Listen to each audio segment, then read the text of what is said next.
Oke, baik. Sambil menunggu ya. Sudah beres? Sudah. Ya, sambil persiapan, silakan dibuka dengan nyanyi dan doa.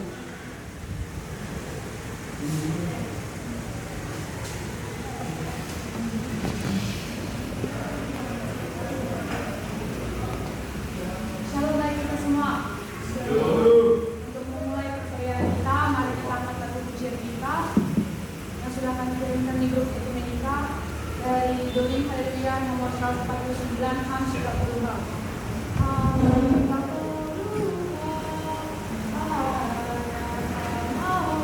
Satu, dua, tiga, ya.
Kita berdoa.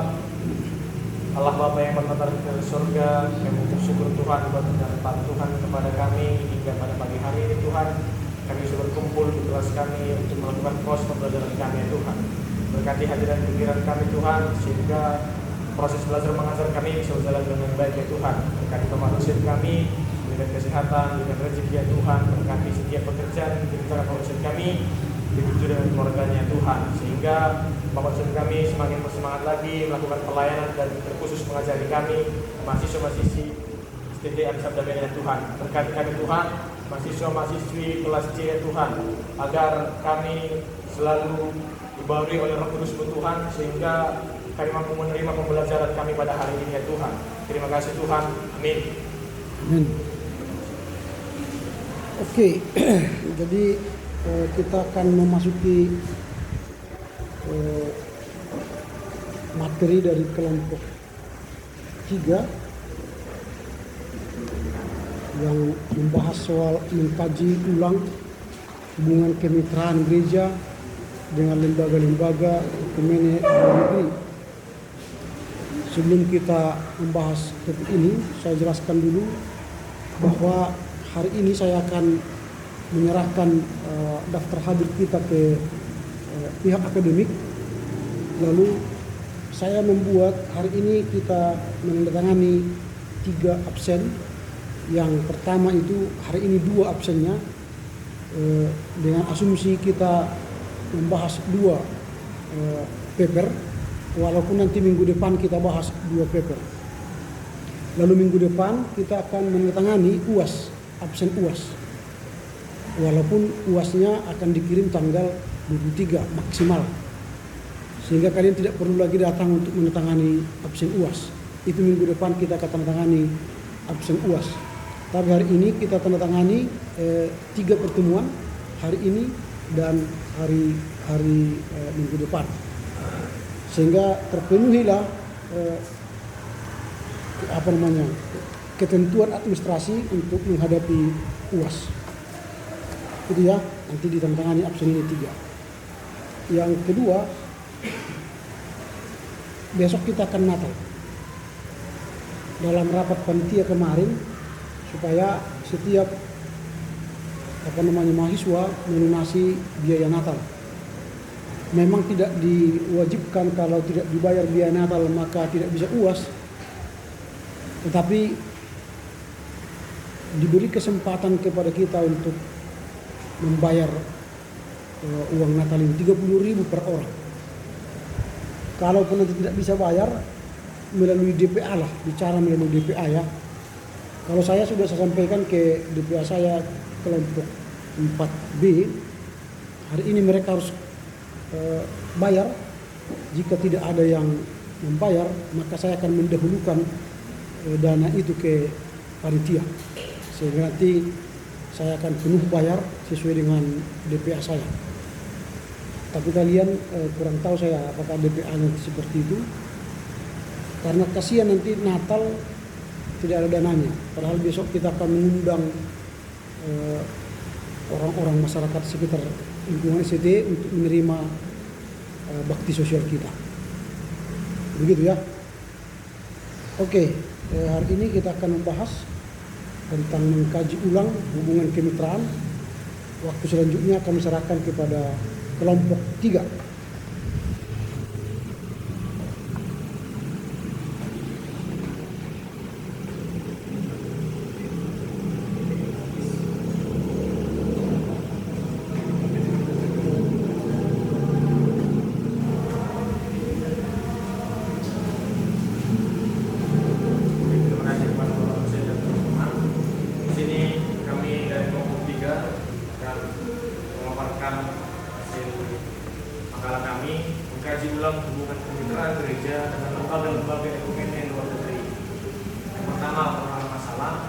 Dikarenakan gereja merupakan suatu lembaga yang berusaha mandiri sesuai dengan perkembangan zaman di tengah gejolak isu, permasalahan dan setiap hambatan serta tantangan, dibutuhkan hubungan kemitraan yang dimana melalui kemitraan bahwasannya hal ini sangatlah penting memulai penataan sistem atau pola kerja yang baik serta terorganisir. Hal ini merupakan suatu gerakan yang dinamis dalam melaksanakan amanat agung. Kemitraan yang perlu sekali dukungan segala pihak, karena dengan demikian kemitraan dapat mengembangkan pelayanan-pelayanan bahkan lembaga yang ada, sehingga segala program dan sasaran puncak dapat tercapai sesuai kerinduan dalam membangun kemitraan dan pelayanan bersama dengan lembaga-lembaga luar negeri. Kemudian kita masuk ke dalam pengertian kemitraan. Kemitraan adalah hubungan antara dua pihak atau lebih yang bertujuan untuk mencari keuntungan, di mana satu pihak berada dalam kondisi yang lebih rendah daripada yang lainnya, namun membentuk suatu hubungan yang mendukung keduanya berdasarkan kata sepakat untuk mencapai suatu tujuan. Pola kemitraan usaha terampil dalam membangun guna mensejahterakan rakyat.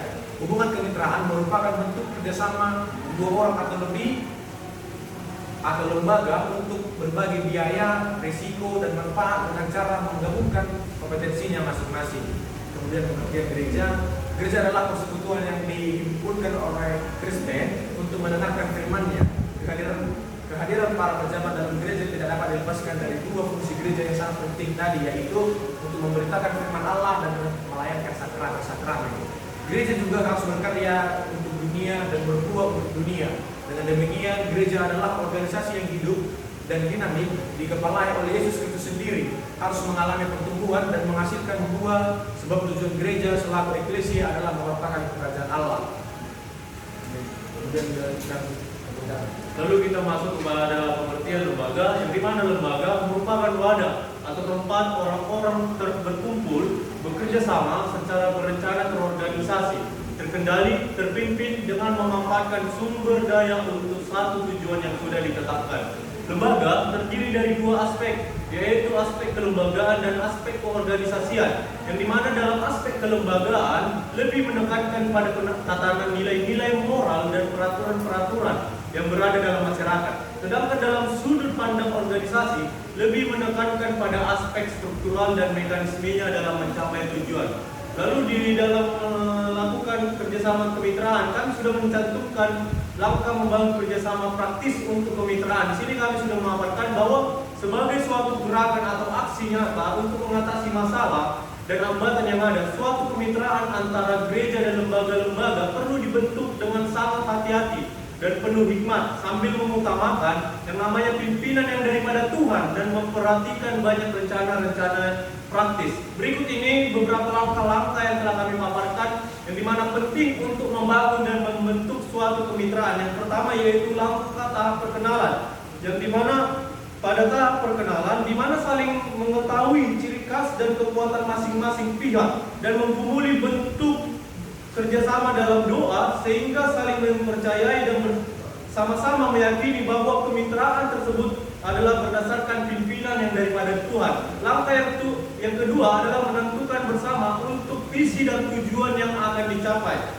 yang dimana kemudian akan dijadikan sebuah rencana terperinci dan dilengkapi dengan perkiraan tentang sumber daya manusia yang diperlukan, strategi dan sasaran tertentu mengenai apa yang diharapkan tercapai dan bagaimana caranya, serta bagaimana batas waktunya. Lalu dalam kemitraan untuk misi, tentu visi dan tujuan-tujuan ini berhubungan dengan aspek-aspek misi tentang penginjilan ataupun misi-misi lain, baik itu dari lintas agama maupun lintas budaya. Lalu langkah-langkah yang ketiga yaitu perlu mengembangkan yang namanya jalur-jalur komunikasi, bahwa jalur-jalur komunikasi yang jelas serta kesepakatan untuk proses pemantauan dan evaluasi yang akan dijalankan. Lalu langkah-langkah yang keempat yaitu pengelolaan sistem keuangan yang perlu diperhatiin yang khusus dan disepakati dahulu. Lalu langkah yang kelima adanya aturan dan prosedur khusus yang disepakati dalam menangani kesalahpahaman di dalam membangun kerjasama praktis di dalam kemitraan. Lalu selanjutnya akan dilanjutkan oleh saudara Roni. Selanjutnya hubungan kemitraan gereja dengan lembaga ekonomi luar negeri. Ketika kita sudah mengetahui apa pengertian gereja dan pengertian kemitraan, maka bagaimana hubungan ekumeni itu ketika ada hubungan antara gereja dengan ekumeni luar negeri. Hubungan ekumeni ialah hubungan dengan gereja-gereja dan lembaga-lembaga Kristen di luar Indonesia. Adapun bentuk-bentuk cara-cara dan isi dari hubungan ekumeni dengan gereja-gereja dan lembaga-lembaga Kristen luar negeri, baik secara bilateral atau dua pihak, maupun secara multilateral atau banyak pihak, yang direncanakan, ditetapkan, dan dilaksanakan bersama-sama dalam jiwa kemitraan untuk saling melayani, saling membantu dalam ketenagaan, pengalaman, sesuai dengan kebutuhan, kemampuan, dan kerelaan masing-masing, serta mengusahakan agar bentuk-bentuk, cara, dan misi hubungan ekumeni dengan gereja-gereja dan lembaga-lembaga Kristen di luar Indonesia merupakan faktor yang mendukung pelaksanaan PTPB atau pokok-pokok tugas panggilan bersama dan menunjang pembinaan dan persatuan gereja-gereja. Kemudian di dalam Persekutuan Ekumenis Dunia, Gereja Kristen Esa adalah anggota dari World Council of Churches atau Dewan Gereja Sedunia atau WCC, dan dalam keluarga denominasional sedunia, Gereja Kristen Esa menjadi anggota dari World Alliance of Reformed Churches atau WARC. Sedangkan dalam forum Asia, Gereja Kristen Esa menjadi anggota dari Christian Conference of Asia atau Dewan Gereja Asia. Sebagai partisipasi kreatif GKE dalam kehidupan keesaan dalam PGI, GKE telah mengutus tenaga-tenaga untuk bekerja penuh waktu pada DGI atau sekarang kita sebut sebagai PGI, di antaranya Pendeta CHR Akiting sebagai Wakil Sekretaris Umum DGI periode 1964 sampai 1967, dan kemudian sebagai Sekretaris Umum Lembaga Alkitab Indonesia tahun 1983 sampai 1988. Dan juga GKE telah mengutus Pendeta Dr. Fridolin Ukur sebagai Direktur Lembaga Studi dan Penelitian DGI tahun 1972 sampai 1980. Dan kemudian sebagai Sekretaris Umum PGI periode 1984-1989. Demikian pula tenaga awam dalam diri Dr. Yohanes Garang sebagai Kepala Badan Penelitian dan Pengembangan PGI tahun 84 sampai 90. Dan setelah itu sebagai Wakil Direktur Akademi Yohanes Lemena sampai sekarang. Kemudian akan dilanjutkan oleh Saudara Vindi. Termasuk dalam keputusan sidang tentang hubungan kemitraan gereja dengan lembaga luar negeri. Menurut keputusan sidang Majelis Kerja Lengkap Persekutuan Gereja-Gereja Indonesia atau sidang MPL PGI nomor 10/MPL PGI 14/2007 tentang hubungan mitra dengan lembaga luar negeri menyatakan menugaskan MPH PGI untuk menjajaki kemungkinan menghidupkan kembali roundtable PGI dengan lembaga-lembaga minor dari berbagai benua. Kemitraan gereja dengan lembaga luar negeri menurut keputusan sidang MPL PGI 2008. Poin kemitraan bagian A dan B bahwa dalam rangka membangun jejaring internasional untuk misi lebih luas atau mengkritisi masalah-masalah regional seperti buruh migran, perdagangan atau trafficking, perdagangan perempuan, atau masalah lintas agama dan lain-lain. Sidang MPR PGI menugaskan MPH PGI meneruskan upaya kerjasama dengan mitra luar negeri, khususnya meliputi Dewan Gereja di 3 negara, yaitu Indonesia, Malaysia, dan Singapura. Menugaskan MPH PGI memelihara hubungan tradisional dengan mitra UM, M21, EMS, PKN, CCA, dan lain-lain. Dalam rangka penguatan PGIW atau SAG, sidang mendorong PGIW atau SAG agar membuka jalinan hubungan kemitraan luar negeri. Fungsi kemitraan gereja dengan lembaga luar negeri yaitu pergerakan oikumene di Indonesia diilhami dan didorong oleh pergerakan oikumene internasional, secara khusus oleh gerakan oikumene sedunia yang disebut Dewan Gereja-Gereja Sedunia atau DGD atau World Council of Church atau WCC yang dibentuk pada 1948 di Amsterdam.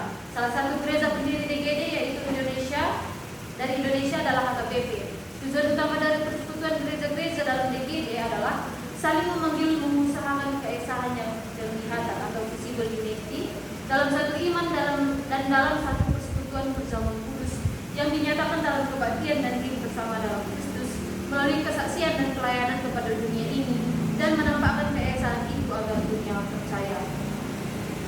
Dilanjutkan oleh pertanyaan saya. Sekarang kita masuk kepada manfaat kemitraan gereja dengan lembaga luar negeri.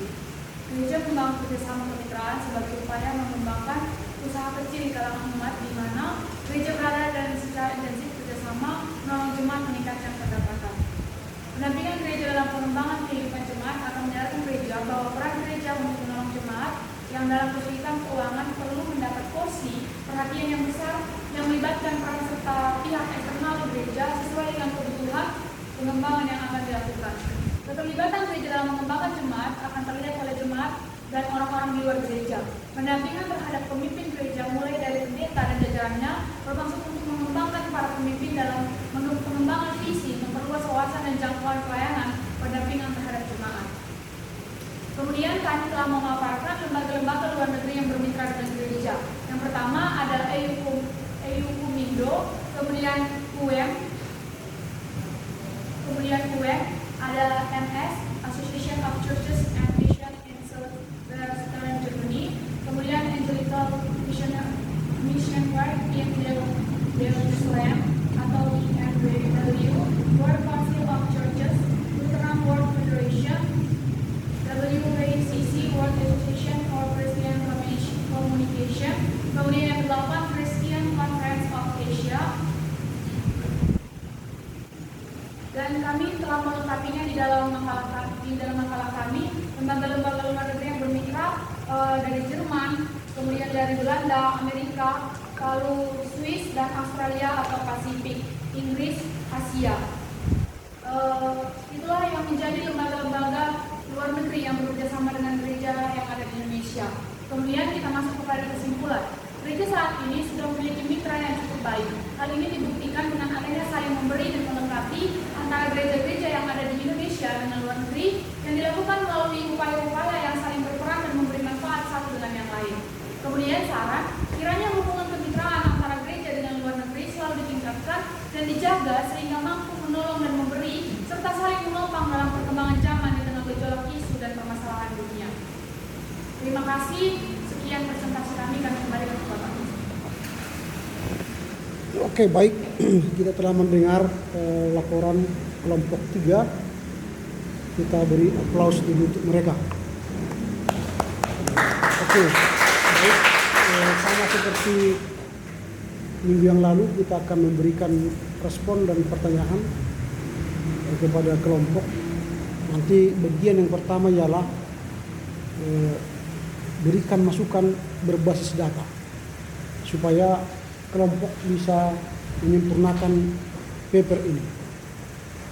Saya andaikan kita ini adalah para pemimpin-pemimpin gereja yang hadir dalam rangka simposium atau seminar, lalu kita sekarang mengevaluasi gereja kita masing-masing dalam rangka hubungan mitra kita dengan luar negeri. Sehingga nanti dalam diskusi kita kita berandai kali ini para eporus atau bishop, ketua ramen, yang hendak menilai atau mengkaji ulang hubungan kemitraan gereja kalian dengan gereja-gereja lain. Sehingga pertanyaan kalian ialah berbasis data atau masukan, bukan pertanyaan, masukan kalian berbasis data. Kalau tidak ada datanya, tidak usah. Tidak ada data saya, bilang aja ya. Oke, kita mulai dari, saya panggil namanya ya, Rinaldi Barus.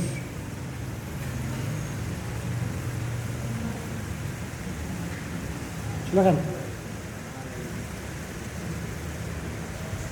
Kalau tidak ada, bilang aja tidak ada. Artinya tidak baca, tidak ada masukan, tidak ada sumber gitu ya. Mana Rinaldi? Ya silakan. Tidak ada. Hah? Tidak ada.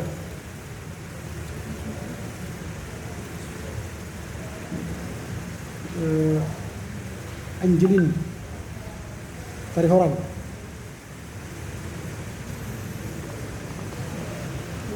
Yang mana Angelin? Ada? Hah? Tidak kedengaran seorang.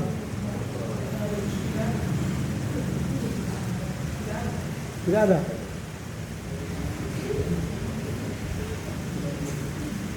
Unknown sebagian. Tidak ada. Ini resiko ada setiap perkataan kita, tindakan kita, resikonya ada ya. Ini saya catat tidak ada ya, pastilah kurang nilainya ya. Makanya hadir di sini harus punya modal. Kalau datanglah pimpinan gereja sekarang dalam pertemuan seperti ini tidak ngomong, kasihanlah gereja itu ya, tidak punya ide ya. Kasihan gereja kalian. Ari. Tidak ada. Guri. Tidak ada.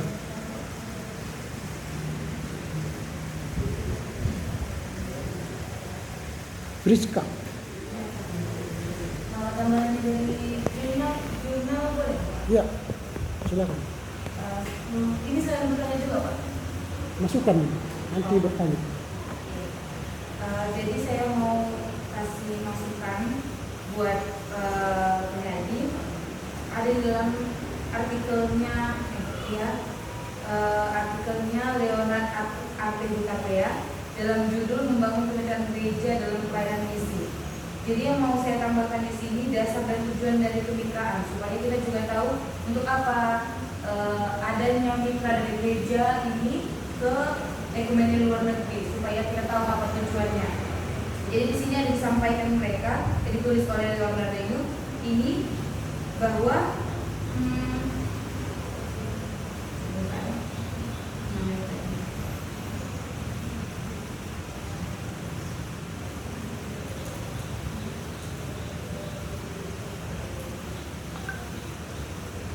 dasar dan tujuan suatu kemitraan dalam misi itu tujuan umumnya ialah memaksimalkan misi global yang dapat memberikan pengaruh bagi kerajaan Allah. Dalam rangka mencapai tujuan tersebut, maka ada beberapa. Tidak usah jelaskan, hanya sampaikan ke mereka sumbernya. Baik, semuanya Mereka saya berdiri. berikan dalam. Terima kasih Pak. Oke, lanjut dengan Puja. Tidak ada. Helen. Hiksan. Pas. Hirospita. Hah? Julie Andre. Lagi. Luis. Pas. Oke. Mikael.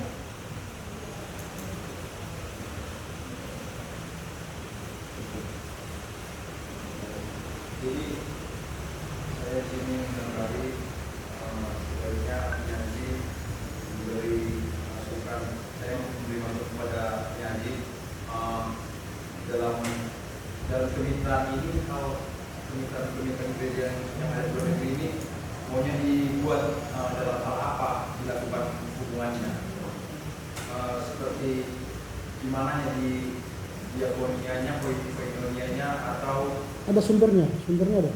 ini Pak, ada Pak. Iya, masukkan aja, masukkan ini, sumbernya ini.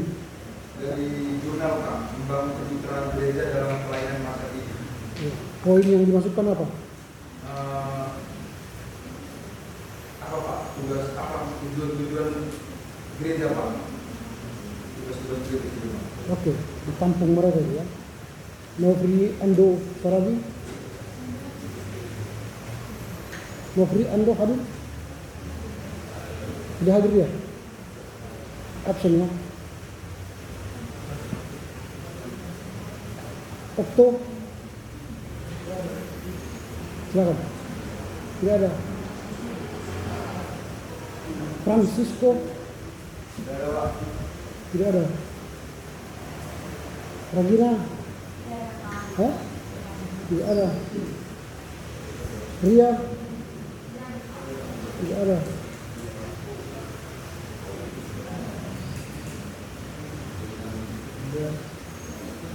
Susanti?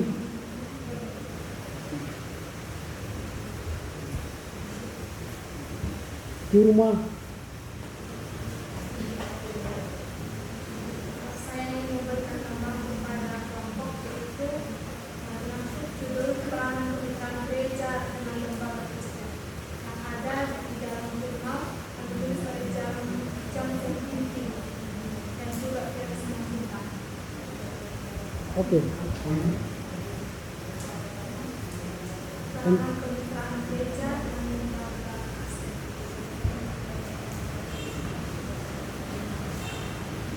Kemudian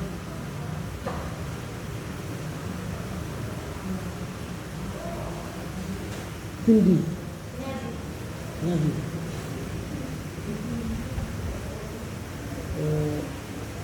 Yes, ya. Ngaji. Oke, silakan direspon. Ya nanti saya panggil ya. Saya akan memanggil orang-orang yang putih bersih ini. Sebelumnya tidak pernah bertanya, tidak pernah merespon, ya. Saya hanya memanggil nama-nama yang putih bersih. Tidak ada catatan saya di sini. Kalau yang sudah punya catatan, nanti akan saya beri lagi kesempatan. Silakan direspon. Terima kasih pada Bapak Dosen dan teman-teman mahasiswa yang telah sudah memberi kabar kepada kami. Kami terkhusus kepada saudara Mondo telah memberikan kami masukan bahwa di dalamnya warga sudah mensatukan apa yang disebut gereja. Jadi kami tidak perlu lagi menambahkan mungkin yang saudara maksud mungkin dengan yang lain mau dikirim lagi ke grup atau masuk dan tujuan yang lain. Terima kasih. Oke, ada lagi tanggapan lagi. Banyak tadi respon itu, masukan. Kalian setuju atau tidak? Silakan. Baik, terima kasih terlebih dahulu kepada teman-teman yang telah memberikan kepada kami masukan-masukan dan terima kasih untuk masukannya karena kami menyadari bahwasanya paper kami memang belum memasukkan seperti yang teman-teman tambahi. Kiranya nanti diperbaikan lebih menyempurnakan atau lebih memperbaiki untuk perbaikan kami ke depan. Apa yang belum disampaikan? Apa yang belum? Yang belum kami buat Pak seperti yang dikatakan oleh Tiur Maida Pak. Sebutkan itu, dimasukkan itu di mana? Seperti yang disampaikan oleh Tiur Maida, peranan kemitraan gereja. Peranan kemitraan gereja di mana kami hanya membuat manfaat dari kemitraan gereja itu, tapi kurang dalam maknanya. Tapi setelah disampaikan oleh Tiur di dalam bidang peran kemitraan itu kami akan ditambahi. Kemudian yang disampaikan oleh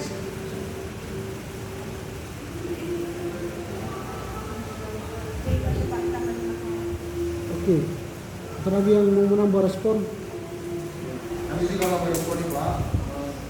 Memang dalam paper kami ini kami tidak membuat dasar dan hanya dasar dari kemitraan itu, tapi dalam tujuan itu kami sudah memaparkannya untuk membangun saling melengkapi di dalam kemitraan antara PGI dengan luar negeri. Namun kami akan menambahkan dasar-dasarnya sehingga kemitraan itu bisa sesuai dengan peran dan manfaat. Terima kasih. Oke, terima kasih. Sekarang kita masuk bagian yang kedua, ya bertanya ya.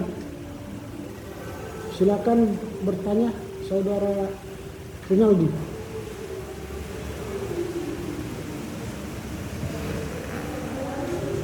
Ada pertanyaan? Tidak ada juga. Kemudian Angelin, silakan. Mana Angelin?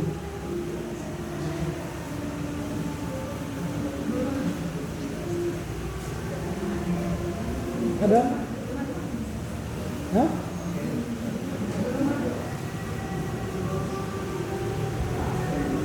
Hanoi? Silakan. Baik, terima kasih. Saya tertarik pada pokok adalah kita dalam mengkaji ulang tentang program bersama dengan luar negeri. Jadi yang saya tanyakan kepada kelompok karena ada hubungan dengan KKI juga yang menjadi mitra.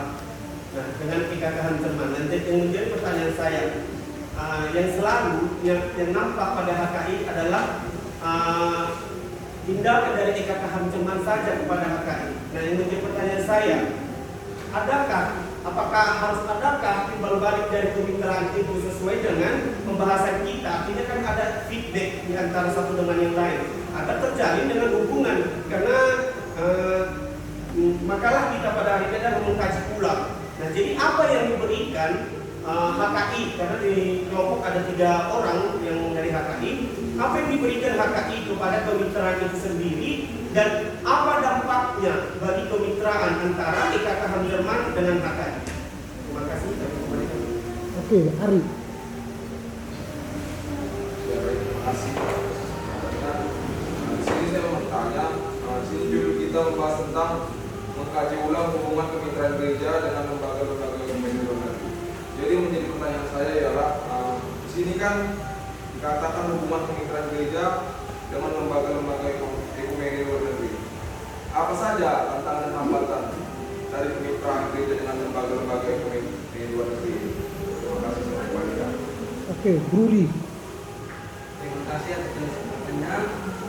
Jadi pertanyaan saya kepada kelompok, coba kelompok sebutkan dan jelaskan contoh dari hubungan kemitraan gereja terhadap lembaga di luar negeri ini dan bagaimana dampak terhadap gereja yang menjalin hubungan kemitraan luar negeri tersebut. Terima kasih. Oke, Dorcas. Baik, terima kasih atas kesempatan yang diberikan. Jadi yang menjadi pertanyaan saya di sini, apa saja bukti yang telah diberikan oleh ekumenik luar negeri dengan hubungan terhadap gereja daerah misalnya yang ada di Indonesia seperti GBKP, GKPS dan pokoknya gereja-gereja kesukuan yang ada di Indonesia. Terima kasih. Aninta. Pertanyaan saya kepada kelompok yaitu, apakah yang menjadi dasar untuk membangun hubungan kemitraan gereja dengan lembaga ekumenik luar negeri? Oke, Esther. Terima kasih atas kesempatannya. Pertanyaan saya kepada kelompok, karena kita mengkaji ulang, lalu apa yang menjadi hasil dari hubungan kemitraan gereja dengan lembaga ekumenik? Dan kalau kita lihat di sini kelompok belum sangat spesifik menjelaskan apa upayanya untuk membangun hubungan itu, hubungan kerjasama dengan lembaga ekumenik. Terima kasih. Oke, silakan kelompok memberikan jawab atas pertanyaan teman-teman tadi.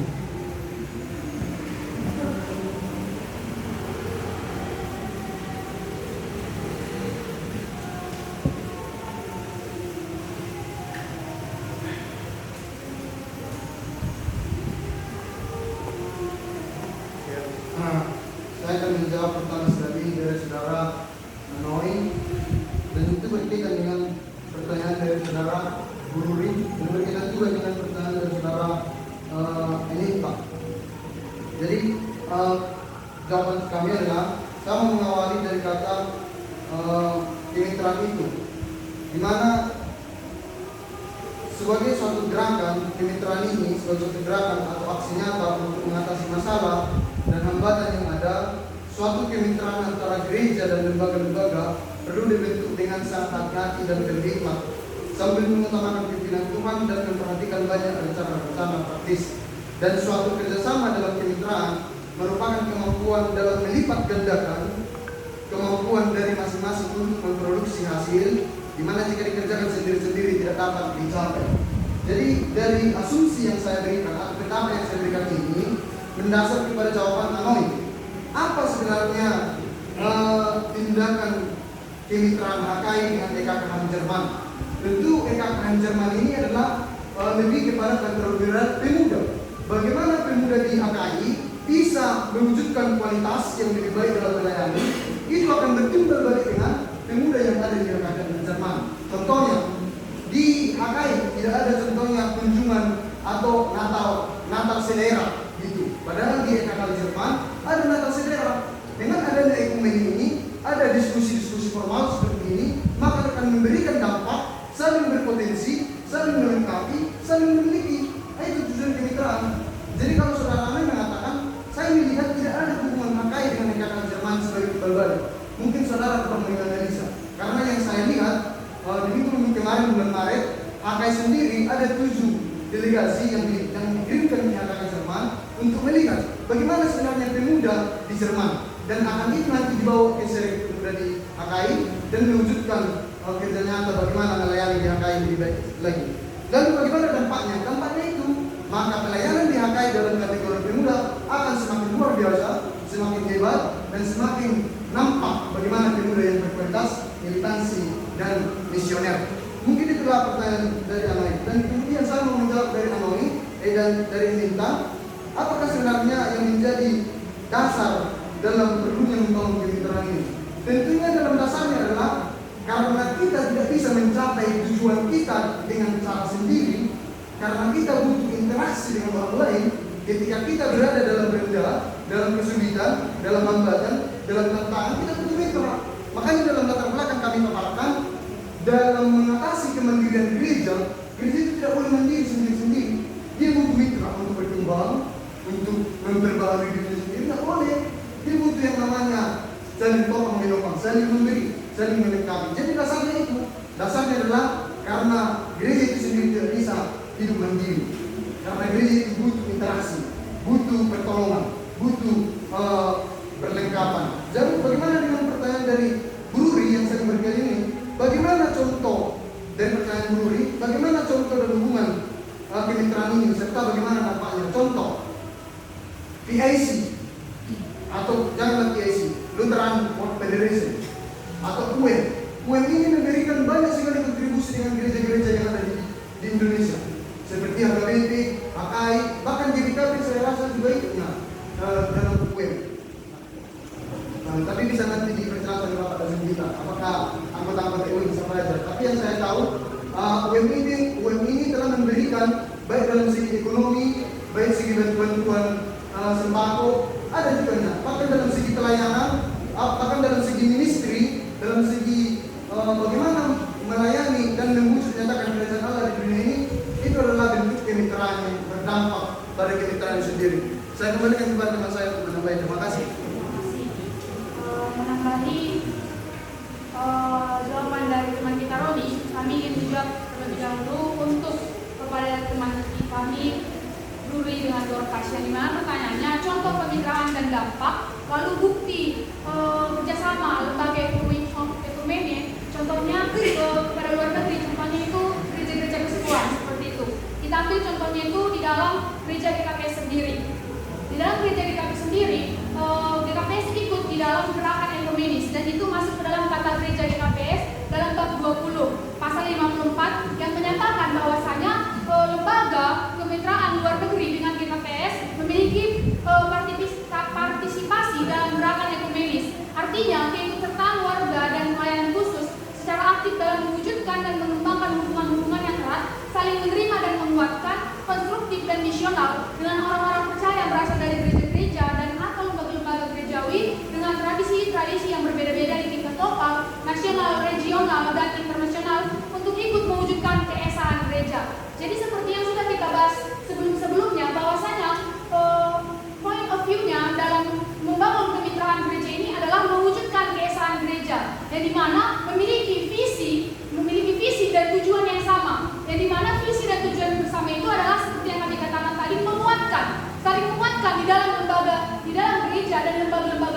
Jadi kemudian memiliki misi yang sama, yang dimana sebagai tubuh Kristus memiliki visi dan misi yang sama sebagai tubuh Kristus, sehingga bukti nyatanya dalam GKPS itu sendiri di dalam pasal 57 memiliki kerjasama.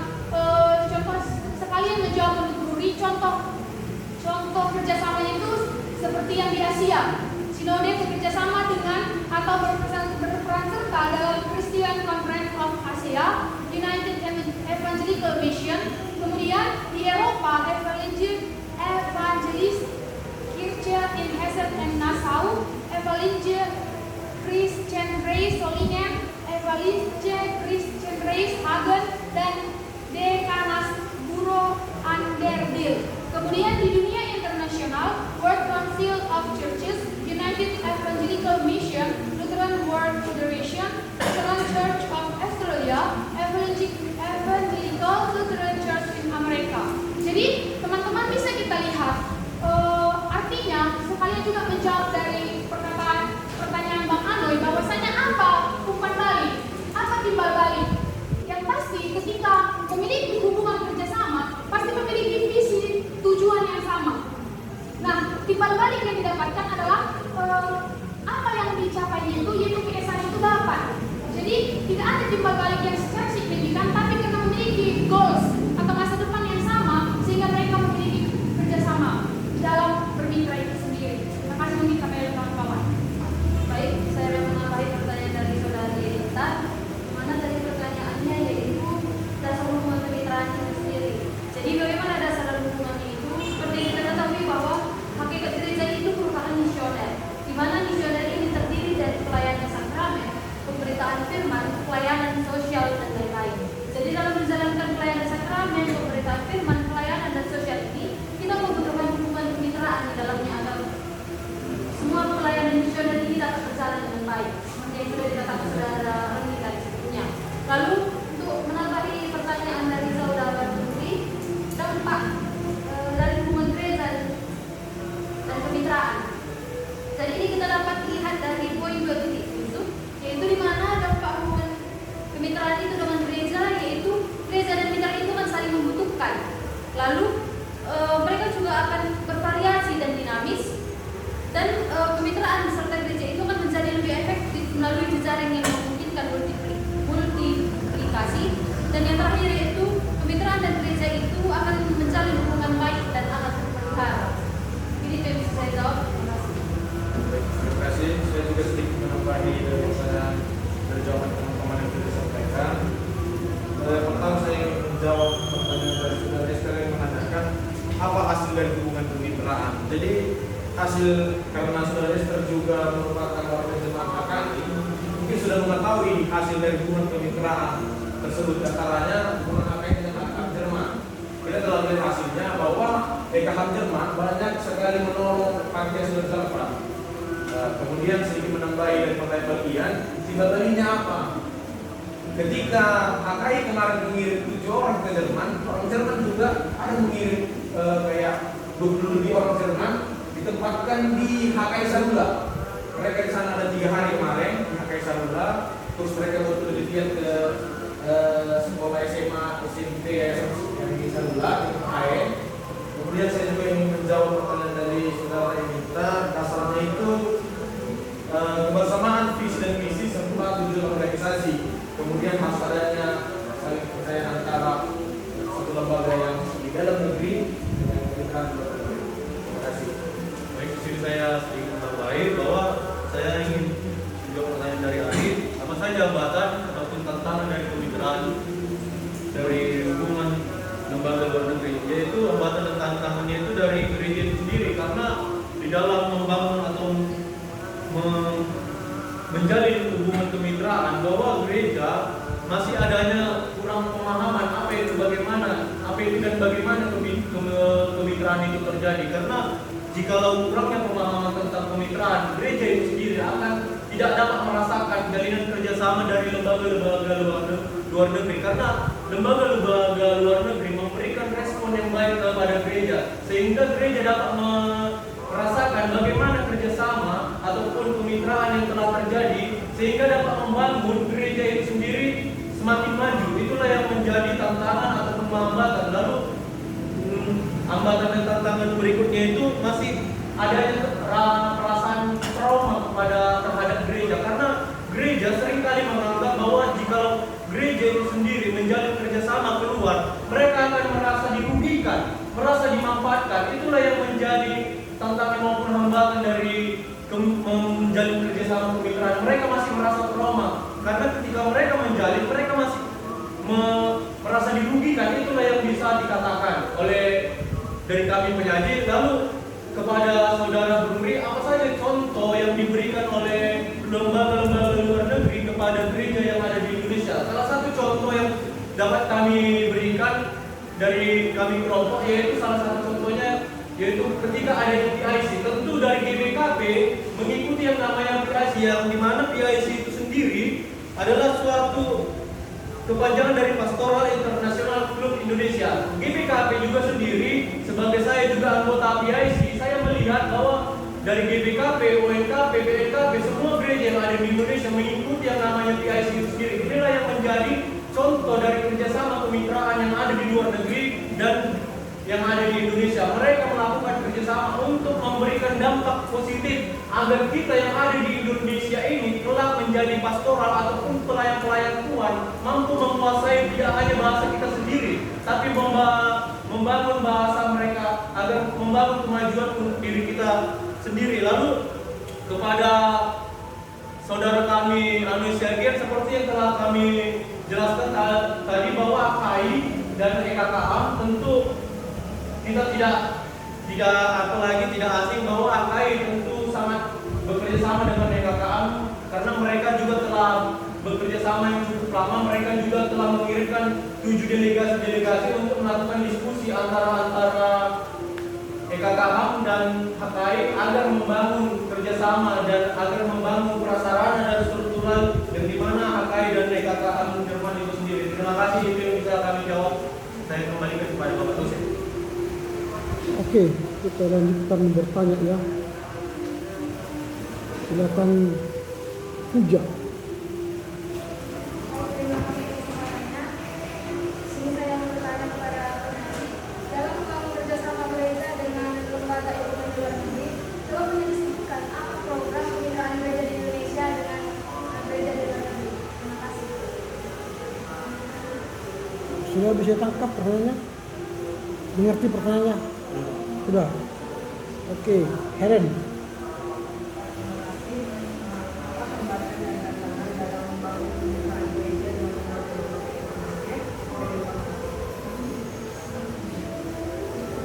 Sudah? Kepada saudari Helen, pertanyaan dari Ari sudah.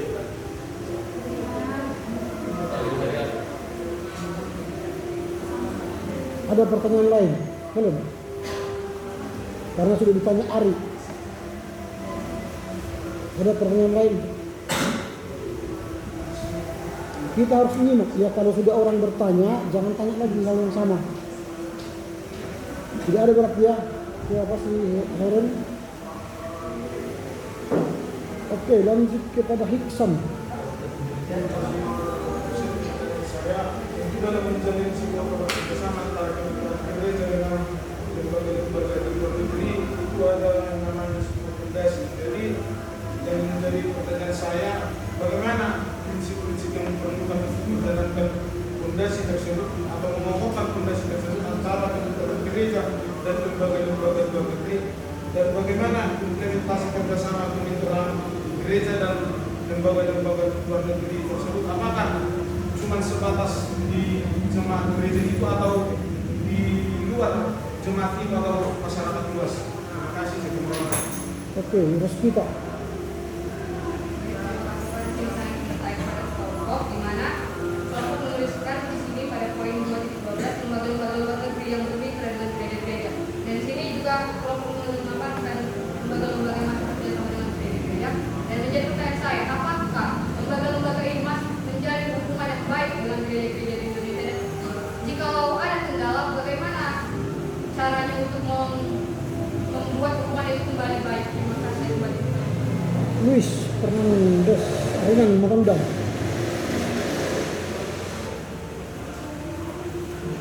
Silakan Luis.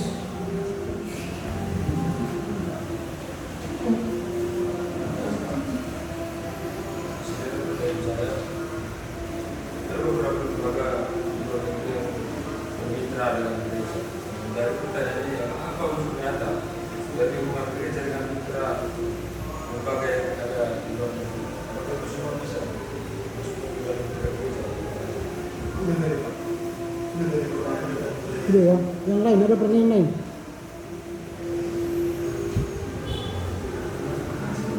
Enggak ada ya? Oke. Okto. Baik, pertanyaan saya kepada penyaji, bagaimana gereja membangun hubungan kemitraan dengan lembaga yang berdiri di tengah keberagaman? Terima kasih. Sudah bisa tangkap. Oke. Francisco.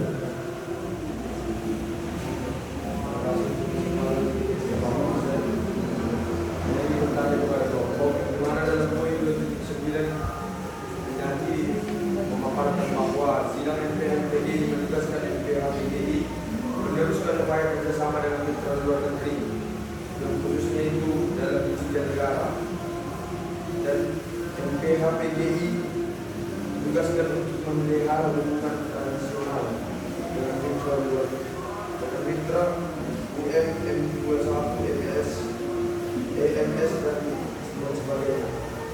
Ini saya tanyakan hubungan tradisional seperti apa yang dimaksud?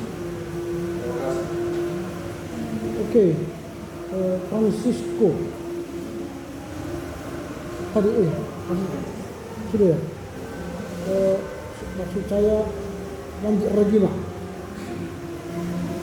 Pertanyaan saya, gereja yang seperti apa sebenarnya yang dapat bergabung dengan lembaga luar negeri, dan apa sebenarnya yang menjadi landasan dalam hubungan kemitraan gereja ini dan luar negeri?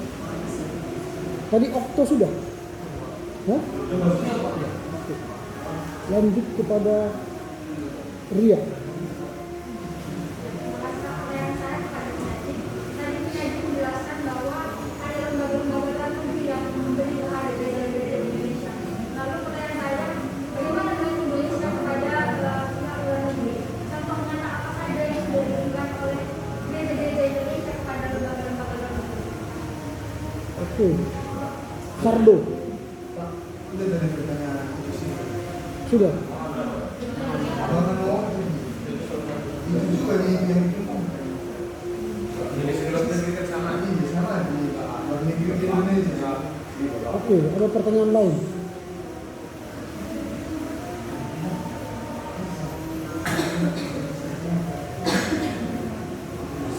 Tidak ada. Sardo. Hah?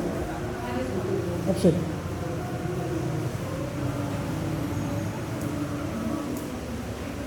Syariah ini. Oh iya. Susanti. Terima kasih atas kesempatannya. Ada pun yang menjadi pertanyaan saya, di dalam memiliki hubungan kemitraan gereja dengan lembaga yang memenuhi luar negeri, apakah yang dilakukan untuk tetap menjaga hubungan kemitraan itu supaya tetap terjaga, serta apakah dampak kemitraan itu terhadap ekumene di dalam negeri? Coba disebutkan dampak dari kemitraan luar negeri itu terhadap kemitraan terhadap ekumene di dalam negeri, baik itu dampak positifnya serta dampak negatifnya yang ada. Terima kasih. Oke, silakan kelompok merespon menjawab pertanyaan teman-teman. Silakan. Ya, pelan-pelan satu-satu dijawab.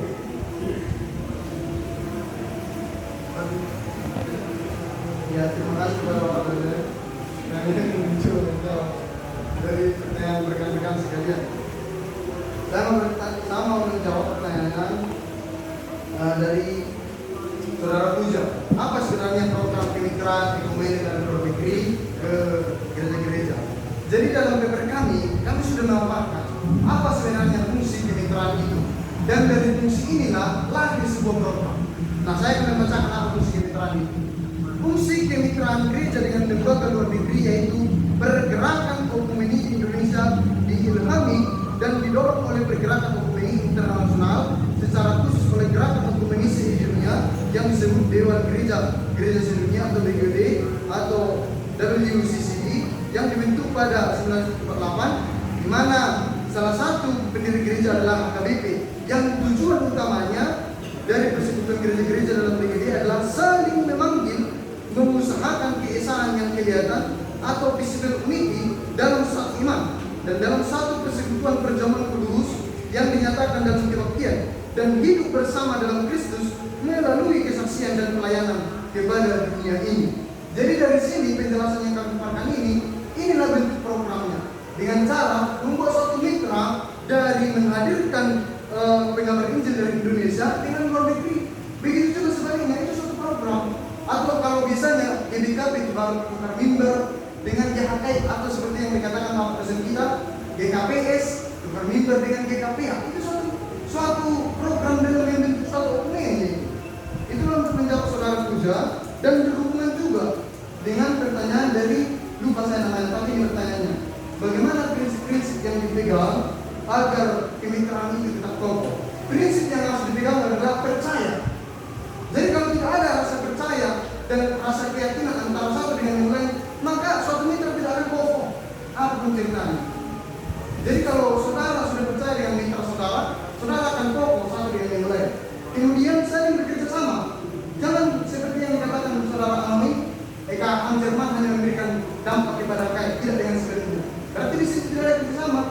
Maka prinsip yang harus dipegang adalah percaya. Yang kedua, saling bekerja sama dan saling memberikan timbal balik satu dengan yang lain. Kemudian saya juga akan menjawab pertanyaan dari saudara Okto. Bagaimana membangun kemitraan di tengah keberagaman? Tentu jangan kita fanatik dengan hal yang beragam. Seperti kata Bapak dosen kita, satu belum tentu sama. Nah, artinya keberagaman yang kita punya inilah menjadi suatu momentum, suatu dasar, suatu timbal yang harus kita pikirkan. Bahwasanya dalam keberagaman itu ada bentuk variasi yang sangat menguntungkan di dalam membentuk suatu kemitraan. Jadi kalau sama yang kita semua, kemitraan ini akan sulit untuk berkembang. Tetapi kalau berbeda kita, berbeda pemikiran, berbeda kemampuan, berbeda talenta, berbeda hal segala macam, maka kemitraan itu akan cepat bertumbuh, berkembang dan membaharui diri sendiri. Itulah mungkin jawaban saya kembalikan kepada kawan-kawan kami untuk menyampaikan. Terima kasih. Silakan. Baik, terima kasih. Saya akan jawab pertanyaan dari saudara Sikap menanyakan prinsip dalam kemitraan.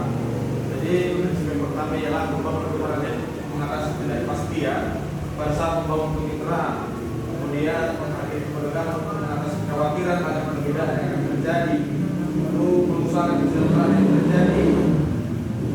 Mengusahakan kesejahteraan untuk mencegah terjadinya ketimpangan dalam kemitraan.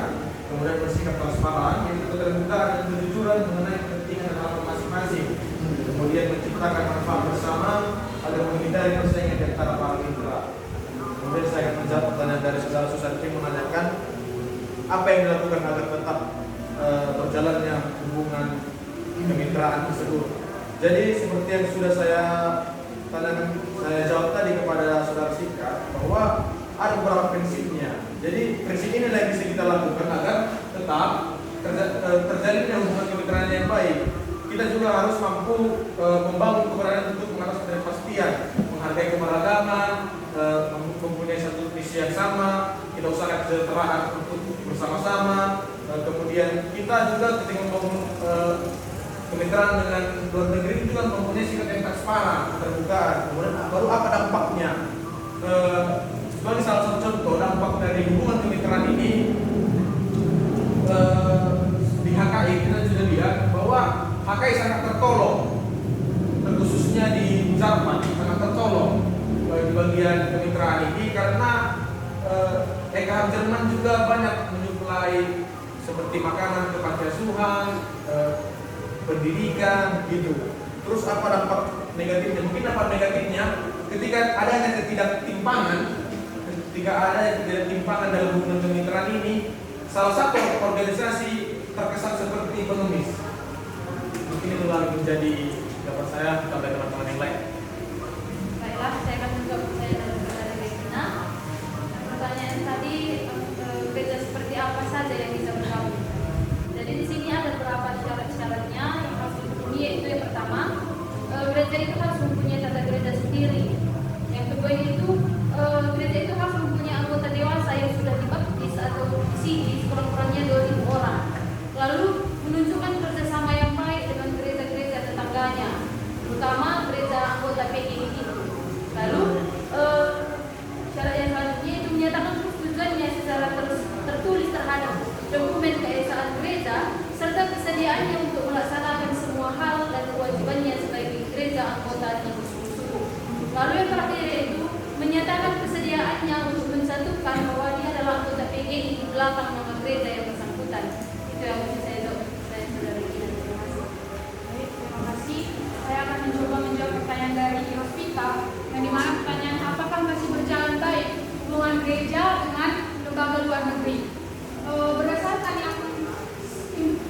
informasi yang kami dapatkan, bahwasanya hubungannya masih baik. Nyata kita ketahui bahwasanya di dalam kebaktian kita, di gereja-gereja kita ada yang disebut dengan kebaktian Minggu Buen, ada disebut dengan kebaktian Minggu Kemitraan. Itu di GKP ada, di GBKP ada, di AKI juga ada, di GKP saya kurang tahu apakah ada atau tidak. Saya pikir ada karena memiliki kemitraan yang sama. Lalu kita lihat juga di dalam, kalau kita tahu itu kan namanya sekder UM. Di situ semua gereja-gereja membuat khotbah, bahan khotbah. Itu salah satu juga bentuk kemitraan yang berjalan dengan bagus. Lalu yang ketika datang seminar, datang ke kampus kita yang kemarin LPF itu salah satu bentuk kerjasama yang baik sampai sekarang. Itulah salah satu bentuk nyata kerjasama yang baik antara kita dengan kami gereja-gereja dengan lembaga luar negeri. Kemudian kami juga paparkan dalam makalah kami bahwasanya kerjasama antara gereja dengan kemitraan ini tidak hanya dalam konteks keagamaan aja, tapi memperhatikan masalah-masalah sosial. Contohnya seperti trafficking, seperti penggelapan imigran gelap. Gereja dengan lembaga-lembaga kemitraan juga ambil bagian di dalam itu. Bisa kita lihat di dalam makalah kami, seperti dalam 2.9, yang dimana mereka tidak hanya fokus pada agama, tapi fokus juga pada masalah-masalah lintas sosial atau isu-isu sosial seperti itu. Terima kasih Terima kasih. Jadi sini saya mau menjawab pertanyaan dari saudara Sinta bahwa implementasi yang kita dapat dari kemitraan dari hubungan luar negeri, bahwa kehadiran suatu lembaga dari luar negeri yaitu dapat mendampingi sebuah gereja, akan menjaga gereja itu tetap di koridor oleh Tuhan itu sendiri. Jadi kalau gereja itu sendiri hanya dia sendiri tidak membutuhkan kerjasama dari mitra lain, berarti gereja tidak mengaplikasikan bagaimana kerjasama dari antara 2 orang ataupun 3 orang untuk kepentingan bersama. Itulah yang menjadi implementasi atau kehadiran dari lembaga-lembaga luar negeri. Jadi sedikit juga dari kepada saudara Okto, bagaimana membangun hubungan kemitraan di tengah keberagaman. Seperti yang sudah kita ketahui bahwa membangun hubungan kemitraan di tengah keberagaman itu salah satu contohnya kita memberikan sebuah dialog yang dimana bahwa dialog ini untuk mempersatukan dari gereja-gereja lain untuk menjadi satu, bahwa satu itu adalah kita di tubuh Kristus. Itulah yang menjadi bagaimana hubungan kemitraan di tengah keberagaman. Kita harus melakukan yang namanya dialog untuk menjadikan satu gereja dan satu tubuh Kristus di tengah-tengah keberagaman kita. Terima kasih, saya kembalikan kepada Roni Strega. Ya, kami juga akan menjawab pertanyaan terakhir dari saudara Francisco. Yang pertanyaannya adalah paper kami menuliskan di mana menugaskan MPHPGI memelihara hubungan tradisional dengan mitra UM dan lain sebagainya. Apa yang dimaksud dengan hubungan tradisional? Jadi dalam tulisan kami ini, hubungan tradisional itu adalah sebuah tradisi atau sebuah budaya yang sudah dikerjakan oleh pengurus-pengurus sebelumnya. Contohnya, pengurus dari Ekatan Jerman membuat mitra dengan AKI. Itu harus dibuat tradisi yang berbudaya. Jangan diputuskan budaya yang baik itu. Tapi kalau yang negatif dibuang, yang positif tetap dilanjutkan. Jadi kata tradisi di sini adalah majelis pekerja harian dari PGI itu harus mengerjakan harus memelihara sebuah tradisi yang baik, sebuah budaya yang baik di dalam hal kemitraan dengan UM, U21, LWF, UM dan lain sebagainya. Itu yang akan masukkan hubungan tradisi. Jadi bukan lagi situ misalnya nonton bukan seperti itu. Saya kembalikan kepada Bapak. Terima kasih. Oke, ada lagi yang mau nambah? Lepas Pak. Lepas. Oke, baiklah. Kita cukupkan sampai di sini.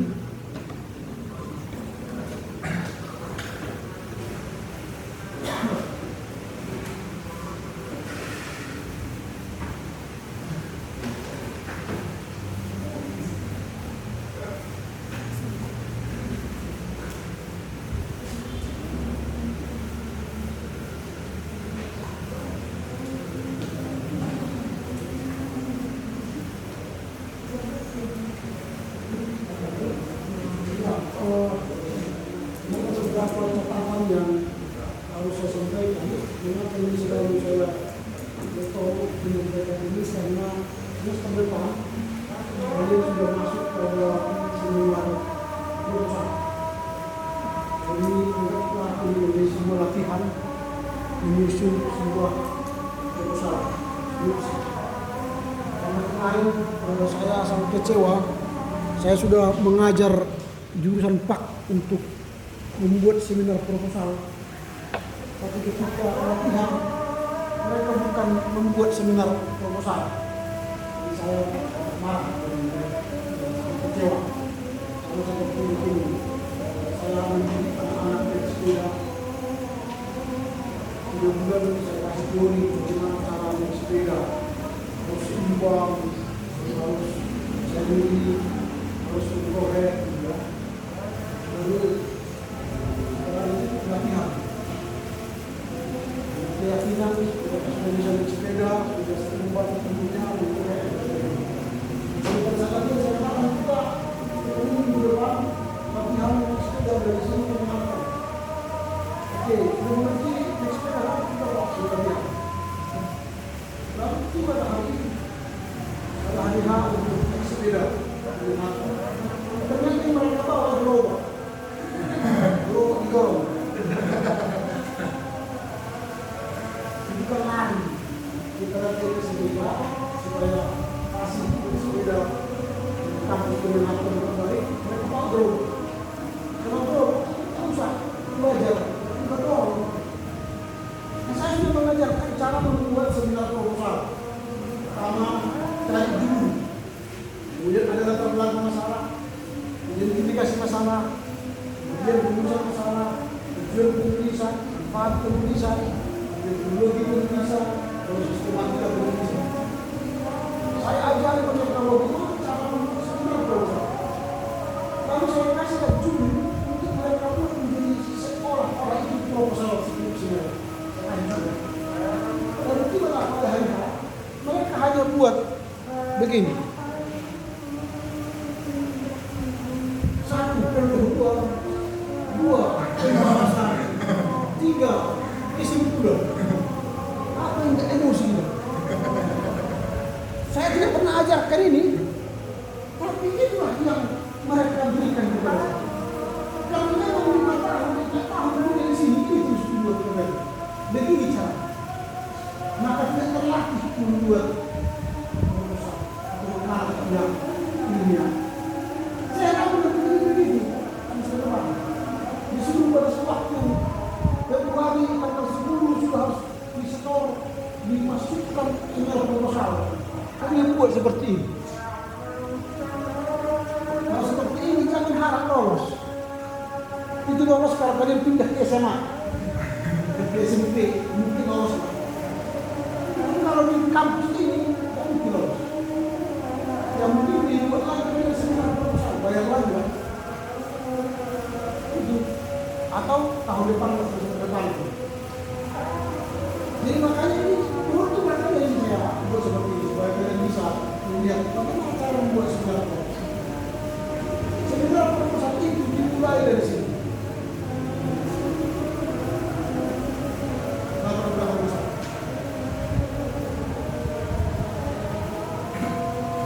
Latar belakang masalah itu harus jelas. Harus ada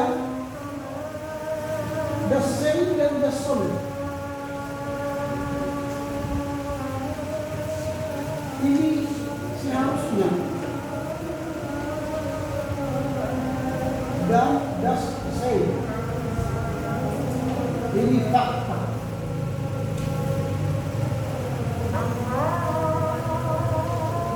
Dalam latar belakang masalah, dua poin ini harus ada. Jadi setiap judul skripsi atau proposal harus punya masalah. Kalau tidak ada masalah, jangan menulis. Karena kalian mau tamat dari kampus ini menjadi seorang ahli, harus dibuktikan dengan kalian mampu menyelesaikan masalah secara akademis. Masalah ini satu, jangan banyak-banyak. Makanya kalau orang mau menulis skripsi harus cari masalah. Dan jangan cari gara-gara. Masuklah ke kamar atau masuk ke perpustakaan atau baca buku, cari masalah. Masalah secara akademis supaya kalian bisa menulis. Menulis makalah ini pun harus cari masalah. Kalau tidak ada masalah, kalian tidak bisa menulis. Di sini harus ada masalah. Lalu nanti ketika kalian sudah ada masalahnya, maka kalian menemukan yang disebut dengan jurang penelitian. Dan jurang penelitian inilah yang disebut dengan rumusan masalah.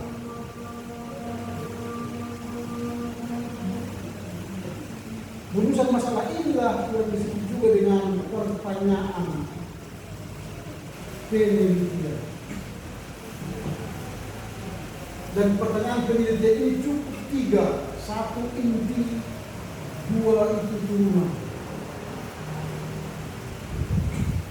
Jangan banyak-banyak. Karena kalau makin banyak nanti kalian tidak bisa jawab. Di mana dijawab pertanyaan ini? Di situ dijawab di bab 3 dan bab 4. Jawab pertanyaan ini. Panjang sekali. Kalau 3 pertanyaan itu jawablah panjang-panjang di bab 3 bab 4. Mengkaji hubungan kemitraan. Jawab di sini, pertanyaan di sini. Lalu jawaban singkatnya adalah kesimpulan. Ini jawaban singkat dari 3 pertanyaan ini. Dan paling singkat nanti ada di sini di depan, abstrak. Ini abstrak ini hanya 250 kata, spasi 1. Dan 3 alinea. Di sini paling pendek. Dan 3 alinea itu, alinea pertama itu alasan memilih judul, alinea kedua metodologi penelitian, dan alinea ketiga hasil penelitian. Itu abstrak. Ini kerangka skripsi dan kerangka proposal supaya kalian tahu. Lalu kita mulai belajar contoh. The solid. Seharusnya mengkaji ulang, mengkaji bagaimana kita mengkaji ini hubungan kemitraan ini. Berarti kita sudah punya hubungan kemitraan. Siapa yang menjadi hubungan kemitraan? Harusnya itu kelompok memperbaiki ya. Kalian jelaskan siapa yang menjadi hubungan dengan siapa. Jangan hanya mendaftar nama-nama lembaga kemitraan, enggak. Jelaskanlah bahwa gereja lokal di Sumatera Barat, gereja PBB, GKPS, GKPI, HKI, GKPA, GKP, GKPD, menjalin hubungan akademis dengan mitra luar negeri seperti UIN, LDF, ELCA, apalagi ELCA, dan banyak-banyak luar negeri hubungan komunis. Dan kita sudah ada hubungan. Makanya kalau itu nanti sampaikan kepada siapa gereja lokal itu mempunyai hubungan, menjalin hubungan dengan siapa, dengan orang.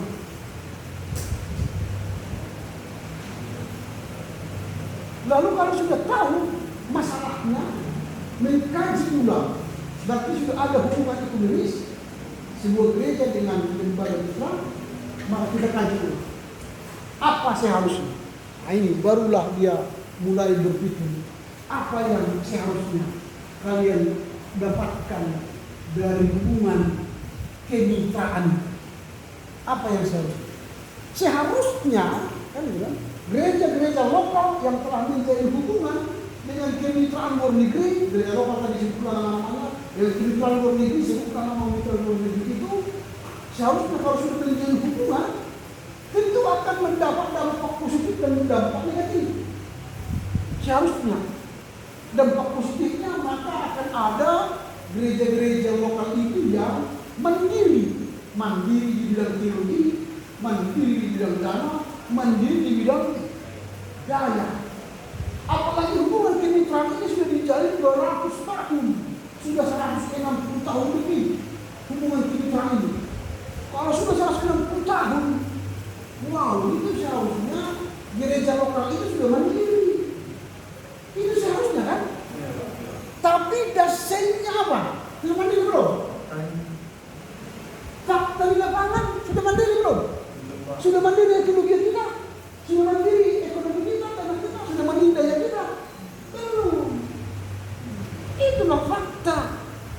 Kita masih gini-gini. Proposal PUN, proposal PUF, proposal PLCE. Termasuk tidak ada proposal. Maka banyak gereja hidup dari proposal. Hidup dari proposal sampai sekarang. Berarti belum mandiri dong secara dana. Belum kita mandiri, belum. Ini pada masyarakat. Kalau bunyi musik di otak kalian tahu. Nah, ada nggak musik tradisional Batak gereja kalian kalau bunyi musik itu langsung udah masuk akal. Ada Pak. Beli kedua.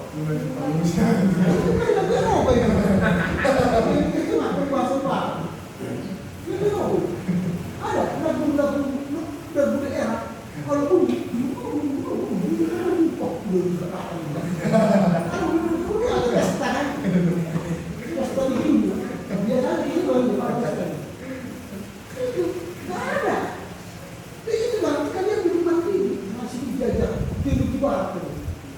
kalau berpokok harus pakai filosofi hijau. Itu kan Eropa. Ada yang mau ulangi seperti ini berpokok? Tapi di Serang Jemaat itu tidak ada. Karena teologi ya. Gak ada teologi yang bangun di gereja kita masing-masing. Ada teologi Ustaz itu kalian Ustaz itu kan masih dia tambah dari puasa. Tapi kalian tidak mandiri. Kenapa sampai sekarang ini pun kalian pakai itu kan? Epistel minggu ini adalah tertulis dari kitab Kejadian kan? Epistel kamu yang bisa surat Paulus. Masa epistel minggu ini tertulis dari Kejadian? Dan kalian pakai itu sekarang. Epistel hari ini tertulis dari kitab Kejadian 5 ayat 5 sampai 10. Epistel itu sendiri punya surat Paulus. Pernah Paulus tulis Kejadian? Itu punya kalian belum mandiri secara teologi. Kalau kami tidak bawa oleh karena tidak relevan. Kami bahkan ini siwa salah bacaan Alkitab. Bacaan Alkitab hari ini tertulis dari Kejadian lepas kan? Tapi kalian epistel lain. Sama seperti kalian bilang, pikar. Oh, surat pikar. Tapi yang arti pikar. Fikah.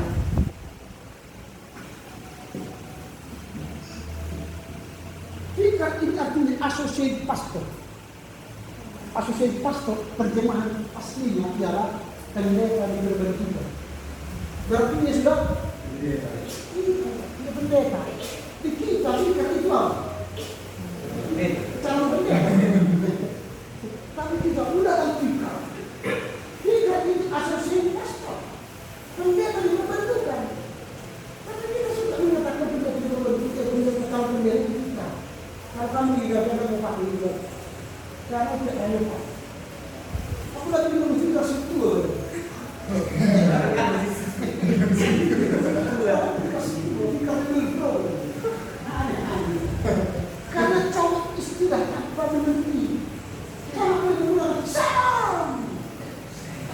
dari mana tadi belajar salum itu? Selalu suka menggunakan salum. Padahal sudah 3-4. Sadar dong. Kalian harus mandiri secara teologi. Jangan dijajah oleh Pentakosta. Yang menyuruhkan salum itu Pentakosta di Surabaya 1996. Salum itu bahasa Ibrani artinya damai, keadaan damai, situasi damai, bukan salam. Salam di sana, di Palestina dan di Israel, bukan tov, leila, tov dan jam tov. Artinya selamat pagi, selamat siang, selamat malam. Tidak ada shalom, ada itu. Jangan nanti pergi ke sana sampai di Yerusalem, shalom, Yerusalem. Apa ini kawan ini? Kita datang lagi. Karena kita berarti orang shalom. Shalom kalau misalnya datang orang Indonesia kita, damai, damai, damai. Ngapain damai? Emangnya ini udah terakhir nih? Tidak kan? Jadi kalau pergi di Yerusalem, damai, shalom, shalom, shalom.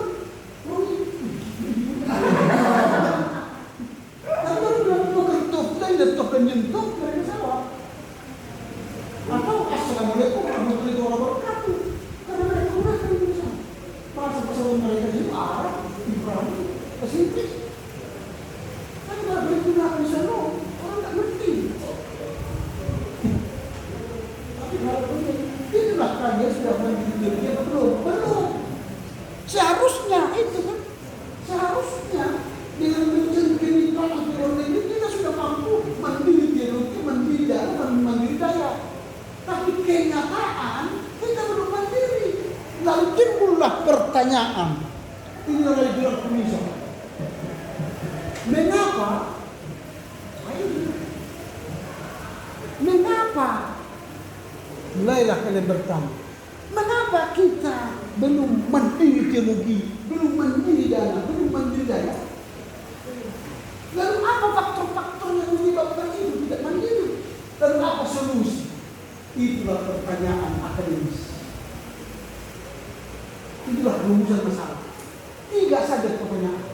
Jadi kalau kalian katakan mengapa kita belum mandiri teologi dan daya dan dana, nanti di sini di bab 3 dan 4 jawablah. Hubungan kemitraan gereja lokal dengan gereja lembaga luar negeri tidak mandiri secara teologi. Berarti ada faktor-faktornya. Faktor pertama, 2, 3, 4. Solusinya apa? Di sini sudah diurai di bab 3 ini. Sehingga kalian tidak membuat rumusan masalah tapi tidak dijawab. Sering begitu mahasiswa. Dia bertanya tapi tidak dijawab. Rumusan masalah itu yang di bab 1 tidak pernah dijawab di bab 2, bab 3, bab 4. Kalau sudah dijawab apa yang mau disimpulkan? Tidak ada kan? Kesimpulannya tidak ada. Kesimpulannya hanya definisi ekumenik Allah, definisi gereja Allah, definisi lagi. Kesimpulan bukan definisi, bukan itu bisa. Keinginan Allah. Wah, itu kesimpulan. Simpul. Ada yang paling aneh, kesimpulan teologis, kesimpulan praktis, kesimpulan ekumenis apa? Kesimpulan ini adalah hasil penelitian. Penelitian kalian apa? Apakah hubungan ekumenis itu membuat kita mandiri? Tidak. Maka buatlah kesimpulanmu. Ternyata hasil penelitian kami membuktikan hubungan ekumenis yang 160 tahun ini tidak membuat gereja-gereja lokal mandiri. Titik. Kesimpulannya pendek. Karena nanti jawaban panjangnya ditemukan di bab 3 bab 4. Itu cara menulis skripsi. Jadi nyambung dia dari pendahuluan sampai kepada kesimpulan.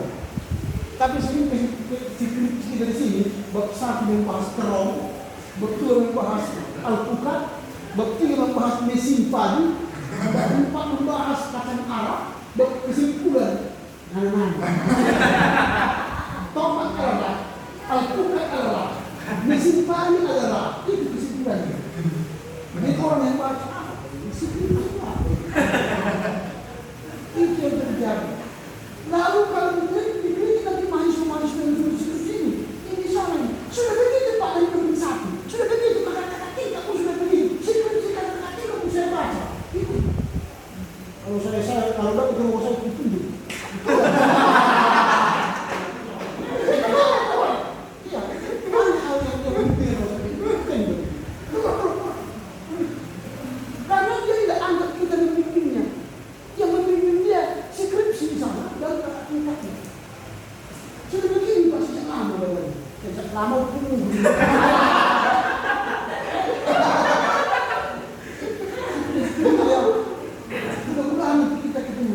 Jangan nangis. Karena banyak yang nangis di ruang saya. Nangis.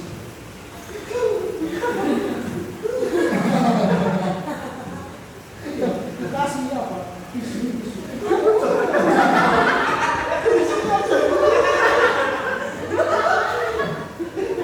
Dia pilih sambil tangan. Iya. Tapi tentu ada juga yang penting bukan cepat tamat kalian. Kalau ke saya tak lama. Makanya kami sekarang merubah waktu menulis skripsi, bukan lagi 6 bulan. Kalau bisa 1 bulan. Karena kenyataan 2 minggu ya skripsi. 2 minggu menjelang dikumpul baru dikasih.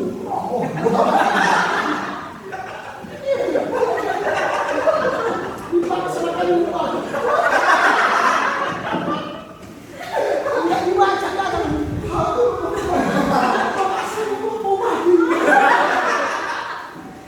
Padahal mereka 9 bulan, 2 minggu baru datang, baru dan sekali nanti.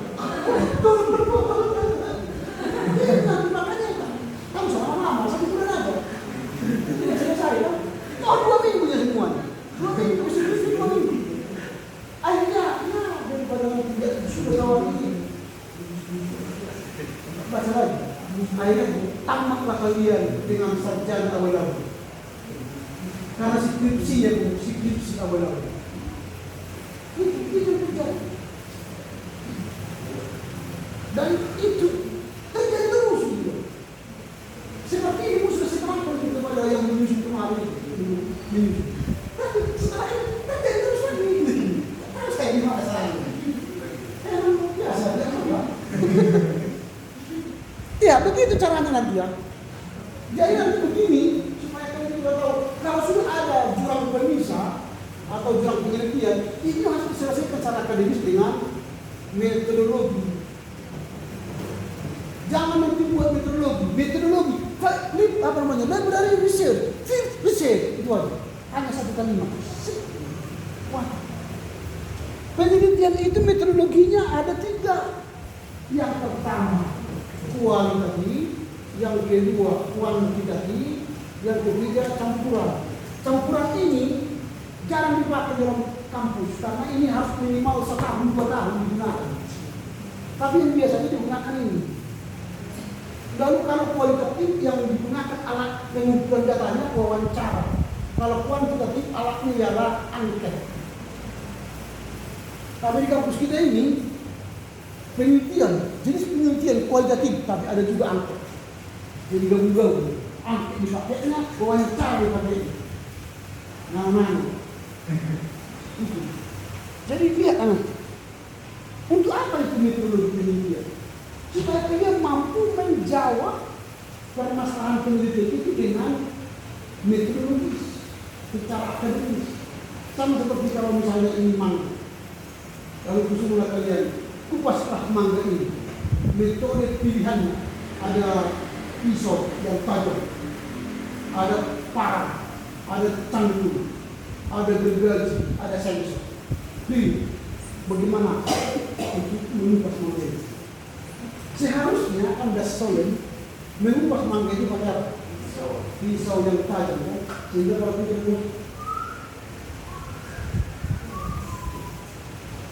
mangga ini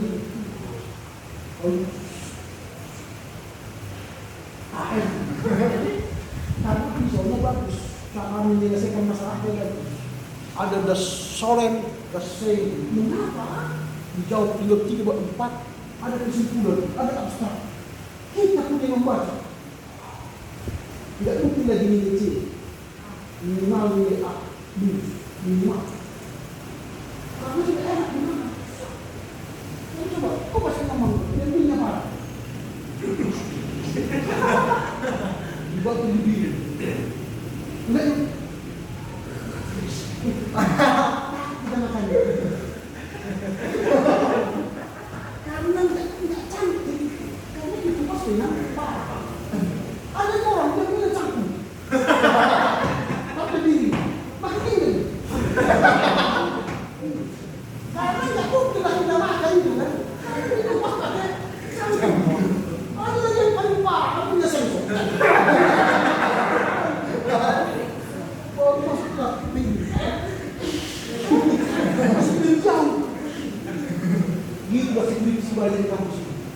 diselesaikan dengan sensor. Itu sensor.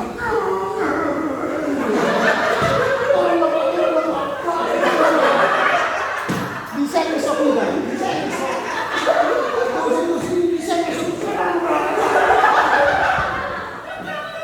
Tidak diterima sama. Buat semua kamu. Diterima, mencek tidak bacanya. Tak diterima dibilang kita dosen killer. Karena hukumnya mau maju, bapaknya mau maju. Mamanya sudah capek-capek. Ya itu. Akhirnya semua diselesaikan dengan sensor. Gasnya kencang. Gasnya kencang pula. Lalu dia ini.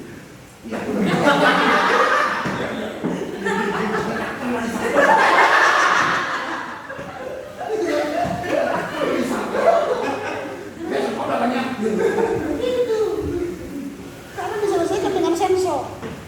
Makanya jangan pakai sensor. Kalau merubah mangga jangan pakai sensor. Pakailah pisau yang tajam, kunci. Kalau kalian di dinding mau supaya pisaunya tajam. Skripsi ini bagus. Enak dibaca keturunan nanti. Karena sekali menulis itu ya. Tak mungkin 2 kali. Kalau 2 kali kita baca. Itu kali aja. Tapi bagus.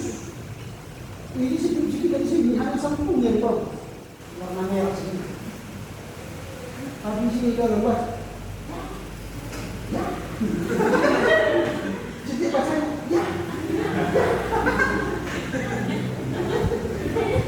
Baru nanti anak kita baca, cucu kita masuk sini sendiri. Punya enggak? Skripsi pun dulu. Kamu kenapa bisa tahu dukung gitu? Jangan tanya. Sudah dokter ini. Dokter juga dia. Walaupun skripsinya tadi disensor. Dokter juga. Ada yang juga berani mengambil master, mengambil dokter dengan skripsi yang disensor. Gitu ya. Saya sudah masukkan. Itu tidak perlu saya jelaskan lagi di sini. Tapi kita sudah tahu ya. Itu aja ada suara saying. Mengapa kita perlu mengkaji ulang ini hubungan ini? Apa yang salah? Mengapa dia terjadi di penelitian gereja? Berarti kita suka tidak mandiri supaya terus bercerita. Coba lihat pimpinan gereja kita sekarang. Lebih banyak apa katanya? Menghadiri sidang raya UN, menghadiri rapat PGI, menghadiri sinode, menghadiri dari 100 halaman laporan pertanggungjawaban 50 halaman kerjanya menghadiri. Dan tidak pernah mengundang orang ke gereja, ke pesta. Tidak ada pesta yang dibuat. Pesta orang yang dibuat. Menghadiri.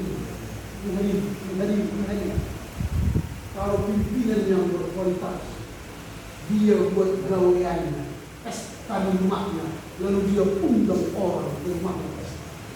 Bukan menghadiri. Karena menghadiri rapat di Jerman. Pesawat. Gratis. Dari mana amalku? Dari Jepang. Apa isinya? Tidak tahu. Kenapa? Tidak tahu dia mencerahkan. Waktu lawat.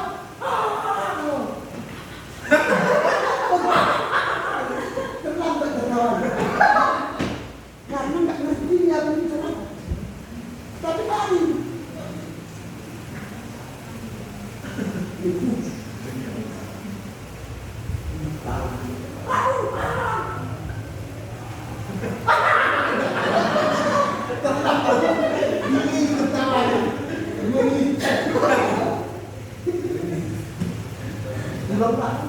Apa isi pertemuan itu? Dia tidak tahu. Tapi ini. Itu aja bedanya. Tidak ada nasi yang enak, ada biskuit. Makanya begini. Itu masih bisa. Kasihan.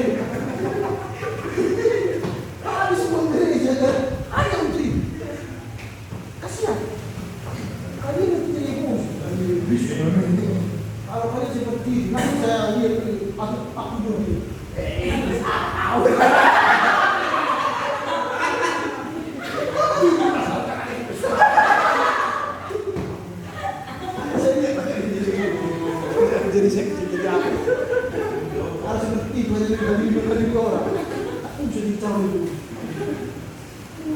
pindah biasa.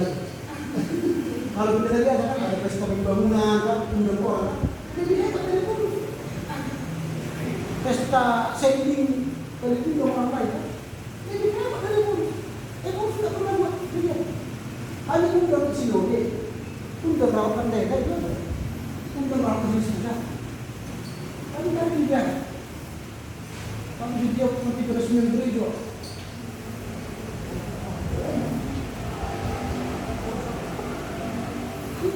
Itu ada terjadi. Karena kamu itu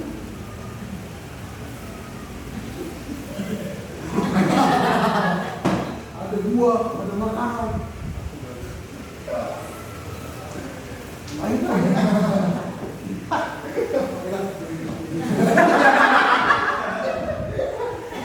Saya bisa menerima di sini.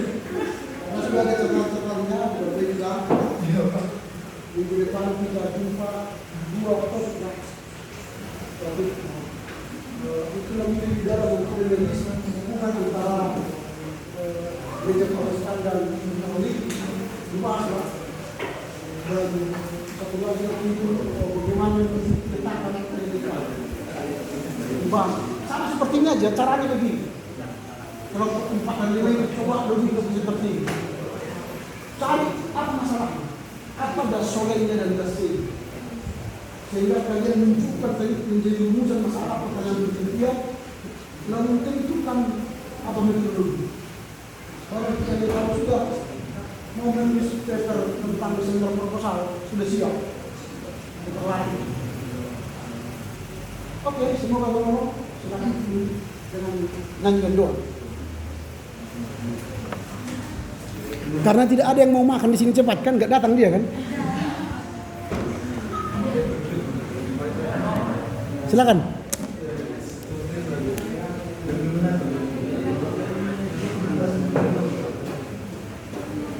Jadi kayak mana kita buat ini Pak?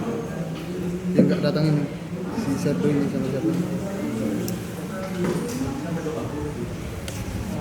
Nggak tahu aku mau kayak dia. Kenapa nanti saya apa aja?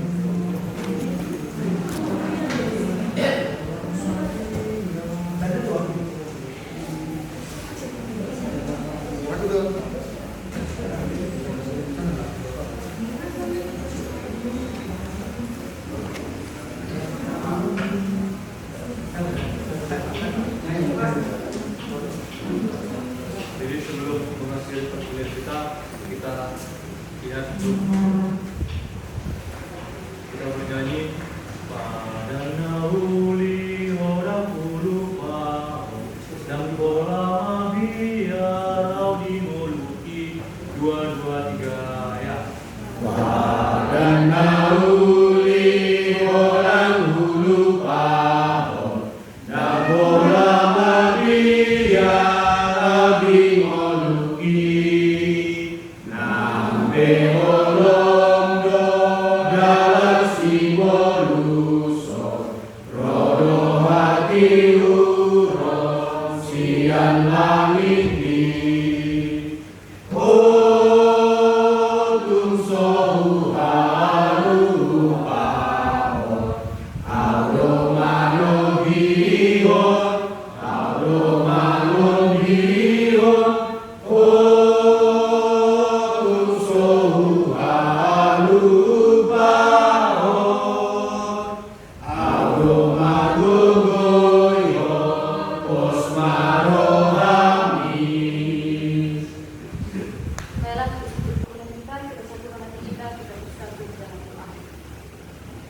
Terima kasih Bapak yang baik untuk segala berkat Tuhan yang telah Tuhan limpahkan sepanjang kehidupan kami hingga pada saat ini Bapak. Kami telah selesai dalam kondisi belajar mengajar kami. Kiranya apa yang telah kami dengarkan tadi dari Bapak Usul kami, kiranya Tuhan yang memberkati agar kami dapat mengerti apa yang sudah dijelaskan oleh Usul kami.